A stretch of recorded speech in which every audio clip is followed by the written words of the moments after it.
Hello नमस्कार। इल्विन classes में आप लोगों का बहुत बहुत स्वागत है। जैसा कि एक हम लोग नया विषय चुने हैं, समसामयिक अति महत्वपूर्ण जो विषय होते हैं, 2-3 विषयों को प्रतिदिन हम लोग लेकर उसका अध्ययन करते हैं, जो परीक्षा की दृष्टि से आने वाले समय में हमारे लिए बहुत ही उपयोगी होगा। आज पुनः कुछ महत्वपूर्ण समसामयिक विषयों के साथ आपके सामने उपस्थित हूँ। आइए देखते हैं कि कौन कौन से विषय आज हम लोग पढ़ेंगे। हम लोग आज प्रमुख 3 विषय पढ़ेंगे। मौसम मोबाइल ऐप, भारत में प्रथम मोबाइल काल के 25 वर्ष पूरे हुए। फ्रूगल 5G प्रणाली क्या है, वैश्विक ऊर्जा संक्रमण सूचकांक 2020 में भारत और शीर्ष पर कौन है, भारत का स्थान क्या है। उसके बाद हम पढ़ेंगे क्या है ऊर्जा संक्रमण। देखिए, हम प्रारंभ करते हैं मौसम मोबाइल ऐप से।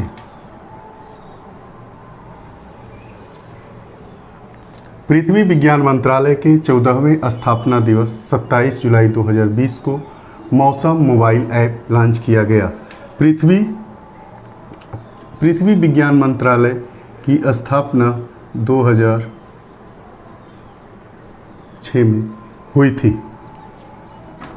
ठीक। मौसम मोबाइल ऐप क्या होगा? यह मौसम संबंधी जानकारी देगा। ये किस प्रकार के मौसम संबंधी जानकारी देगा? पिछले 24 घंटे की जानकारी देगा मौसम संबंधी, और अगले 7 दिनों का पूर्वानुमान लगाएगा कि आने वाले 7 दिनों में मौसम कैसा रहेगा। मौसम कैसा रहेगा। भारत के चुनिंदा 200 शहरों में यह दिन में 8 बार तापमान, आर्द्रता और वायु वेग क्या होगा, वायु का रफ्तार कैसा होगा, आंधी आएगी या तूफान आएगा या हवा की गति क्या होगी, उसके बारे में जानकारी देगा। इसको किसने बनाया है? इस मौसम जो मोबाइल ऐप है, जो मौसम के विषय में जानकारी देगा, उसको किसके सहयोग से बनाया गया है? International crop research institute for the semi arid tropics Pune व भारत विज्ञान संस्थान के सहयोग से इस मोबाइल ऐप को बनाया गया है। पहली जानकारी हम लोगों की थी, जो अभी 27 जुलाई की अति महत्वपूर्ण घटना है। यह विकास की घटना है, जिसमें पृथ्वी विज्ञान मंत्रालय ने अपने 14वें स्थापना दिवस 27 जुलाई 2020 को मौसम मोबाइल ऐप लॉन्च किया है, जो मौसम के बारे में संबंधित जानकारी देगा। ये 24 घंटे पूर्व की जानकारी और अगले 7 दिनों का पूर्वानुमान, मौसम संबंधी पूर्वानुमान देगा। यह हमारी पहली बात। दूसरा जो हमारा विषय है, भारत में प्रथम मोबाइल काल के 25 वर्ष पूरे हो गए। 31 जुलाई 1995 को कलकत्ता से प्रथम मोबाइल कॉल सेवा प्रारंभ हुई थी। 31 जुलाई वर्ष 2020 को इसके 25 वर्ष पूर्ण हो गए हैं। जब मोबाइल सेवा प्रारंभ की गई थी तो उस समय जो नेटवर्क था 2G था। 2G के बाद हम लोगों ने 3G का सफ़र पूरा किया, 3G के बाद 5G का सफ़र पूरा किया, 2G के बाद 3G, 3G के बाद 4G का सफ़र पूरा किया, और आज हम लोग 5G तकनीक के तरफ बढ़ रहे हैं।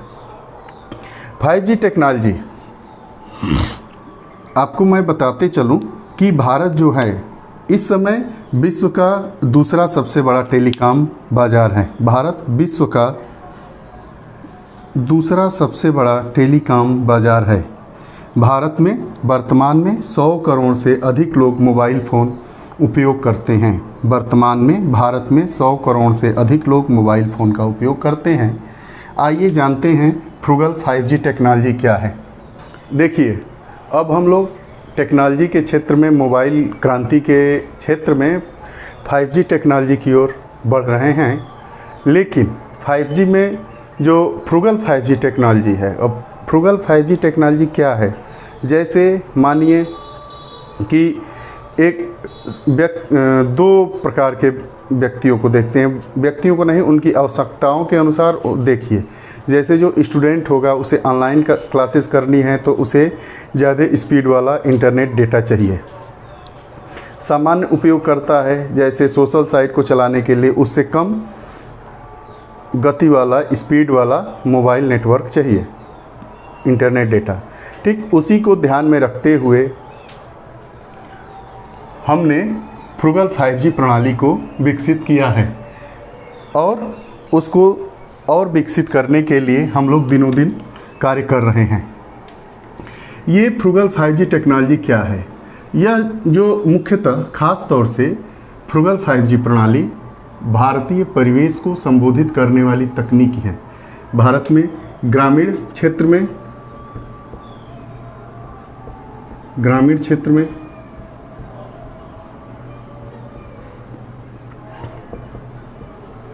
इंटरनेट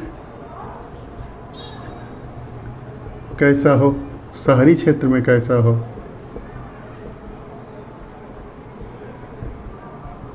महानगरों में कैसा हो, इन सब को ध्यानगत रखते हुए हम लोग इस 5G जो तकनीकी है उसमें कुछ विशेष ज़रूरत के अनुरूप इंटरनेट स्पीड जैसी सेवाओं को जोड़ेंगे, जिसको फ्रूगल 5G प्रणाली नाम दिया गया है। फ्रूगल 5G प्रणाली एक बार और देखते हैं।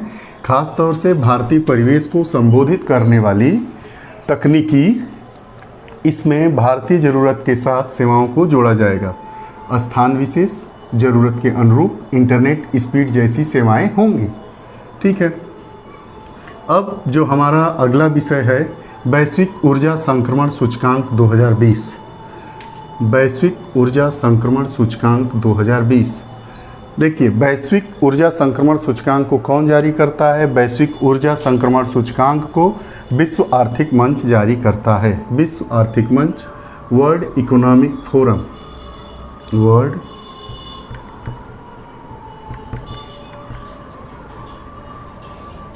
Economic forum. ठीक, ये जो इसका जो मापन होता है किस आधार पे मापा जाता है? आर्थिक विकास, ऊर्जा सुरक्षा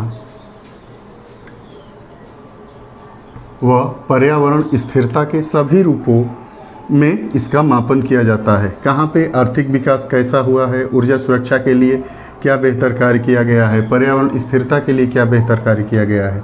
तो भारत ने ऊर्जा सुरक्षा के लिए LED, उसके बाद CFL को रिप्लेस करके LED, उसके बाद पन बिजली में निवेश,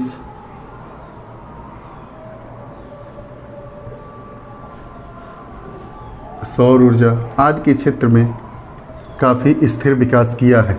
इसको ध्यान में रखते हुए वैश्विक ऊर्जा संक्रमण सूचकांक 2020 में भारत को 74वां स्थान दिया गया है। ठीक, शीर्ष स्थान पर स्वीडन है।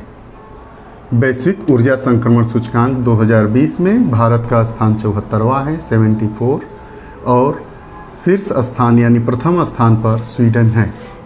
अब जानते हैं ऊर्जा संक्रमण क्या है।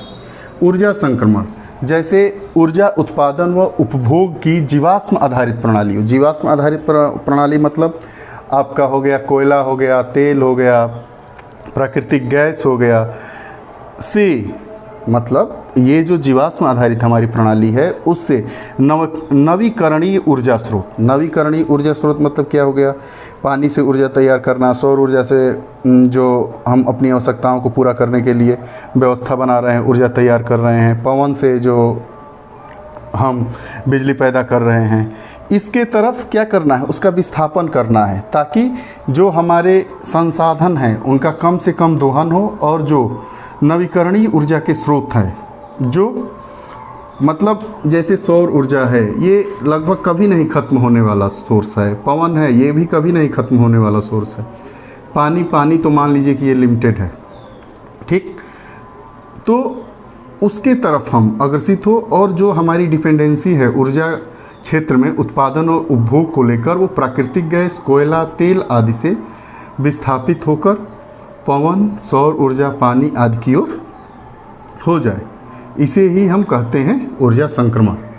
आज हम लोग समसामयिक के 3 विषयों मौसम मोबाइल ऐप भारत में प्रथम मोबाइल काल के 25 वर्ष पूरे हुए हैं 31 जुलाई 2020 को। उसके बाद फ्रूगल 5G टेक्नोलॉजी क्या है, उसके बाद वैश्विक ऊर्जा संक्रमण सूचकांक 2020 कौन जारी करता है, भारत का कौन सा स्थान है, शीर्ष स्थान पर कौन सा देश है। उसके बाद ऊर्जा संक्रमण क्या होता है, इसके बारे में अति महत्वपूर्ण परीक्षा उपयोगी जानकारी हम लोग प्राप्त किए। हमारे चैनल को आप लोग ज़्यादा से ज़्यादा लाइक, सब्सक्राइब और शेयर करें। आप लोगों के उज्जवल भविष्य की कामनाओं के साथ आप लोगों को बहुत बहुत धन्यवाद। नमस्कार।